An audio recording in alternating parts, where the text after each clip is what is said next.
to episode 4, part 2 of From Manhatten Stirs Hollow TBR podcast. This is our last episode for 2025, so we have a lot to talk to you guys about today. The first thing I wanted to talk about is my fan fiction. I forgot to bring the proof copy with me, but I sent Kathleen a picture that she can flash up in the side. So yeah, so I got the proof copy of my fan fiction in the mail yesterday. It will be on sale at our art show on December 12th at Double House Arts from 5:30 to 7:30 p.m. $10. I am still taking pre-orders, so just drop me an Instagram message and I will add your name to the list. I wanted to read the poem that is in my fan fiction. This chapter of the fan fiction is the epilogue that's about Madeline's character, whose name is Anna Lee in this story, having a neurodivergent disability, and Jenny, who is my character, connecting to her because of her disability.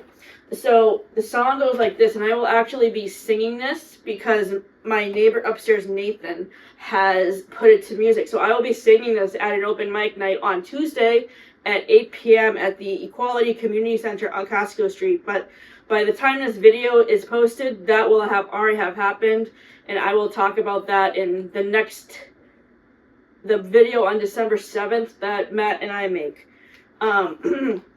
I am unique and march to my own drum, confident and brave. I promise not to leave behind any crumbs. Acceptance is what I crave. Fighting with the passion of 1,000 blazing fires, listen to our drums. The flame is our words which can light our way. Fighting, we can stand up for our rights and fight for a justice that we deserve, encouraging others not to bring us down. Fighting with the passion of 1,000 blazing fires, listen to our drums. The flame is our words which can light our way. So this song is an expansion of a poem which I wrote for a talk that I gave at USM with my mother back in the wintertime at the end of March. So I am very happy to incorporate my disability rights activism into my fanfiction story that is based on Gilmore Girls and Friends. The story is called Welcome to Star Valley. So the first thing we're going to review for you guys today is Lost in Space, which is a movie we watched back in August. So we are, as part of this TBR, we are not only watching Matthew Perry's movies, but also watching movies and TV shows that other Friends actors are in before, during, and after Friends. And in the case of Lost in Space, this movie with Matt LeBlanc, who played Joey Tribbiani, came out in, I believe, 1996, and it also stars Lacey Chabert, who is the voice of Meg in Family Guy, and she's also in Mean Girls as I think Gretchen. So what I liked about Lost in Space was the sibling dynamic between Lacey Chabert's characters named Penny and Will, who was played by Jack Johnson. It was much more enjoyable for me to watch than Anna, Lindsay Lohan, and Harry, Ryan Pellegrini, and Freaky Friday. And also, Matt LeBlanc's character was very, I really like his character in this movie. His character's name is Don. I like him much better than Joey Tribbiani, because Joey Tribbiani, he's a sweetheart at his core, but the main aspect of his character that I don't like is how sleazily he treats women, and Don is a much more mature character in comparison to Joey. Yeah, I would definitely have to agree with that. This was the first time that I had watched this movie, so I just enjoyed the Don's character a lot in the film. And I just think the movie is just very well done for a 1996 movie. The next TV show episode we're going to talk about is Season 3, Episode 17 of Gilmore Girls, The Terrors of Poe and Fire. So in this episode, Edgar Allan Poe Society comes to do a conference at the Independence Inn, and there's a fire at the inn, and basically Lorelai has to find housing all around the town for all the people at the hotel who are staying at the conference, and people end up staying at her house, so she ends up sleeping over Luke's, which is a tough situation for her because Luke is dating Nicole, who is Taylor's lawyer, which is also interestingly complicated. The funny aspect of this episode was Kurt's side business selling t-shirts that were saying what all the townspeople were doing, and I did find out through one of the other YouTube videos I watched that I guess that there's an Etsy store that sells those t-shirts, so I will have to look that up and Google it and find the link. Yeah. So that way we can like get the t-shirts for ourselves once we have more money.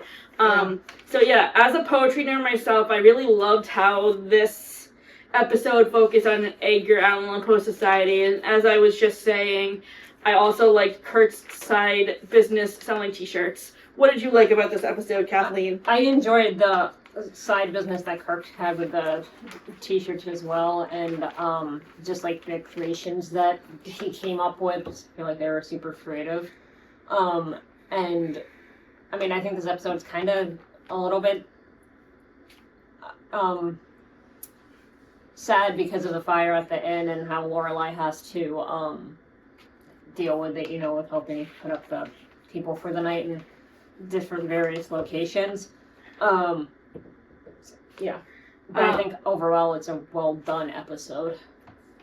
So the next episode we're going to talk about is Season 5, Episode 17, Pulp Fiction, which is the Halloween party episode. We're also going to talk a little bit about the Life and Death Brigade costumes and You Jump, I Jump, Jack, because we're going to talk about the aesthetics and if we would go to events like these if they actually existed. So in this episode, there is a Quentin Tarantino themed costume party at Rory's college, and she dresses up as somebody from Pulp Fiction. We were going to watch the movie Pulp Fiction, which stars John Travolta and Ilsa Fisher and I believe Samuel L. Jackson, but we decided not to because after looking at the summary of it, we noticed it was too gory for us, and none of us like gore and violence.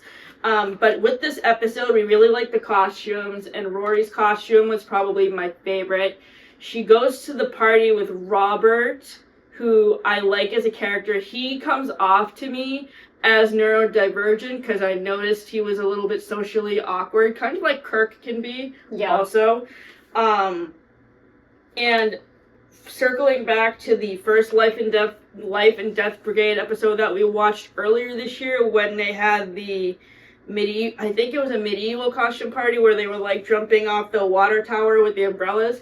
I liked the costumes in that episode, and that party looked fun and interesting. They were like in the middle of the woods in medieval costumes. It was kind of like a Renaissance fair type of thing, although they were like camping out in the middle of the woods, which was weird. Yeah. But I also thought that the jumping off the water tower thing was a very, very, very dangerous thing for college kids to be doing. And even though Logan was telling Rory to like be brave and not be scared, I didn't blame her for feeling that way because like I'm not afraid of heights because obviously Tower of Terror is my favorite ride at Disney World, but I would never ever think of jumping off a water tower because they could have easily gotten hurt. I mean, I'm sure they had like stunt doubles and stuff to do the actual stunt, but it just looked so scary for me, and I would not want to be in a situation like that. What did you think of I liked Rory's costume in the Halloween and Logan's out of the best two Halloween costumes that they had, and the same thing with the Life and Death Brigade. I feel like they were taking I jumped, you jumped Jack episode, they were taking their own like lives in their hands by jumping off the water tower. But my favorite outfit in that scene was Rory's blue dress with the lacy scarf that she had. Me too. I would definitely wear something like that. I think all the dresses were pretty that everybody wore, but I particularly liked that one. It just seemed more like Rory to me. It did. No, she looked very pretty in that dress.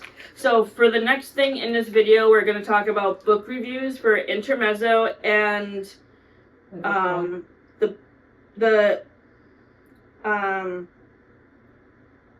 Wake Up Call. Yeah. So we both DNF'd Intermezzo. Intermezzo was Sally Rooney's new release from last September, and I personally feel that this book is too overhyped on YouTube because, first of all, one thing I do not like about Sally Rooney's books is how she doesn't use quotation marks around her sentences. So you can't tell when people's conversations are actually ending. Yeah. So it makes the dialogue very confusing. Yeah. I DNF'd this at chapter 11, 42, and I was like chapter 4 when I DNF'd. So we both I feel like it was slow pacing and just super depressing. Yeah, we both agree about that. And with the Wake Up Call, we both thought that this book was fun to read. I love Beth O'Leary's writing style. The other books that I have read for her for this TBR were The Switch and The Flat Share. And I have also read her new release from April, Swept Away, which were all between 3.5 and 4 stars. And this book was also 3.75 stars, which was close to 4. What did you think of the Wake Up Call, Kathleen? I just enjoyed I listened to the audiobook version of the Wake Up Call, and I just really enjoyed it because it was engaging. I liked how they referenced, like Edinburgh, and like the Scotland, in this book. And I just, considering the fact that this was my first Beth O'Leary book that I've read, I enjoyed her writing style. So I would definitely read more from her. Did you want to talk briefly about the Christmas books, and then we can talk about how the reviews will be on the written blog? Yeah. So I finished both of the Megan Quinn books, How My Neighbor Stole Christmas and Merry Christmas, You Filthy Animals by Megan Quinn. I finished this actually last night. And then I'm hoping I have not started yet The Secret Christmas Library by Jenny Colgan, but I'm planning to start it this weekend. Okay, so I have finished both Megan Quinn books and the audiobook of The Secret Christmas Library, so my reviews for those books will be on the written blog. The link will be in the video description box, but I can tell you my ratings, and then you can just read the written reviews. My rating for How My Neighbor Stole Christmas was 5, for Merry Christmas, You Filthy Animal, 3.5, and Secret Christmas Library, 5. And then one more book I wanted to talk about quickly before we sign off today is People Watching, which is Hannah Bonham Young's new release from September. So I was really highly anticipating this release because I loved Out on a Limb and the disability representation in it. This book has no disability representation in it, and the reason why I picked it for the TBR was because the main characters reminded me of Rory and Jess, and also, the setting was similar to Stars Hollow, and also there was Alzheimer's rep because main female character, Prue, was taking care of her mom who has Alzheimer's. I hated how the rest of the townspeople treated Prue like a child, and I also wasn't too much of a fan of Milo's character. I thought both of these characters were too obsessed with sex and that their relationship was too physical, and I would have enjoyed learning about their relationship more if they had actually had more of an emotional connection instead of just physical. So I gave People Watching 2.5 out of 3, 2.5 to 3 out of 5 on Storygraph. So thank you for tuning in. Thank you. We wish you all a safe and happy holiday season. For our podcast next year, what we will be doing is we will be to give ourselves more time to finish the book. We will be spacing out our podcast episodes. Our first episode will not be out till the end of April, so we will see you in the spring. Have a happy holiday season and a great winter.